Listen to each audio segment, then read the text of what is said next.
ሰበር መረጃ ነሆኝ ዴንማርክ ከአሜሪካ ሚሳኤል ገዛች። መቼ እንደተገዛና በስንት ብር እንደተገዛ ለምን ዓላማም እንደተገዛ ይህን መረጃ ተንተና አድርጌ ልንገራችሁ። ቤቱን ፎሎ በማድረግ ላይክ ሼር በማድረግ እንግዲህ ጀምሩት። ዴንማርክ ከአሜሪካ የኤጂኤም 114 አር ሂልፋየር ሚሳኤሎችን ለመግዛት ፈቃዷን አሳየች። ይህም የመከላከያ አቅሟን ለማዘመንና በአርክቲክ ክልል ደህንነቷን ለማጠናከር የሚደረግ ሰፊ የእቅድ አካል ነው። ውሉ በግሪንላንድ እና በሰሜን ከፍተኛ ክልል ሃይኖርዝ ላይ የሚጨምር ስትራቴጂካዊ ትኩረትንም የሚያሳይ ነው። የሚሳኤሉ ጥቅል ዋጋ በአጠቃላይ $45 ሚሊዮን ያህል ሲሆን በአሜሪካ መደበኛ የውጪ የጦር ሽያጭ ሂደትም ገበያው ተፈቅዶለታል ማለት ነው። ይህ ግዢ ዴንማርክ ትክክለኛ መታጠቂያ ፕሪሲሽን ስትራይክ እና የመከላከያ ማክበሪያ አቅሟን ለማሻሻል ይረዳታል። ተንታኞቹ እንደሚሉት በኔቶ ውስጥ የአርክቲክ መከላከያ ትኩረት እየጨመረ መሆኑንም ያስገነዝባሉ።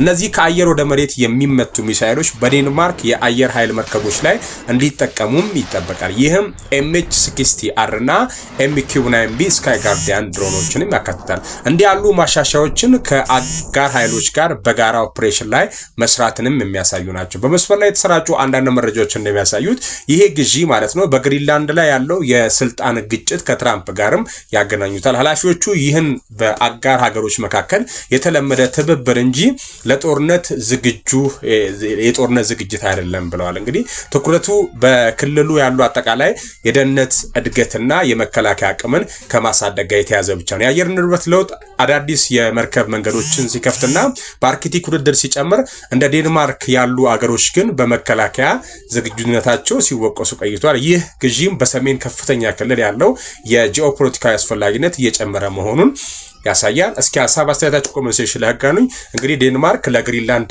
በጣም ጥሩ ወዳጅ የምትባል ነች። ያ ማለት እነርሱ በስተ ሰሜን አካባቢ የሚገኙ ናቸው ለጀርመን ማለት ነው።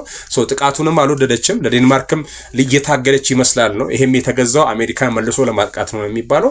እስኪ እናንተን አለዚያ ደግሞ በአርክቲክ ያለውን ይሄንን ያልኳችሁን እንትን ከፍ በማድረግ ራሷን ለማስከበር ነው። ሁለት ሐሳብ አለ። እስኪ እናንተ ሐሳባችሁን አጋሩኝ። በ45 ሚሊዮን ዶላር የተገዛው ይህ ሚሳኤል ከነ ወጪው አሁን ይሄ ቀደም ካልኳችሁ ከድሮኑ ጋር ከምናም ጋር ተያይዞ ከነ እንትኑ ይሄ ከመጓጓዣው ጋር ቶታል ወጪው 45 ሚሊዮን ሲባል የሚገጥሙትም እዚሁ ከአሜሪካ የሚላኩ ባለሙያዎች ናቸው ማለት ነው። በደንብ ሼር አድርጉት ይደመጡ አድማጮቼ። እንግዲህ የካንሰር ክትባት ሊጀመር ነው መረጃው እያሳያል ነው። እስኪ ቤቱን ፎሎ አድርጋችኋል? ላይክ ሼር ይደረግ ቪዲዮ። ቻይና በሩሲያ የተሰራውን የካንሰር ክትባት ለመፍቀድ ሙከራ ላይ መሆኗ ተዘገበ። ይህ ጉዳይ በሕክምና ዓለም ብቻ ሳይሆን በፖለቲካና በዓለም አቀፍ ግንኙነቶች ትልቅ ትኩረትን አግኝቷል።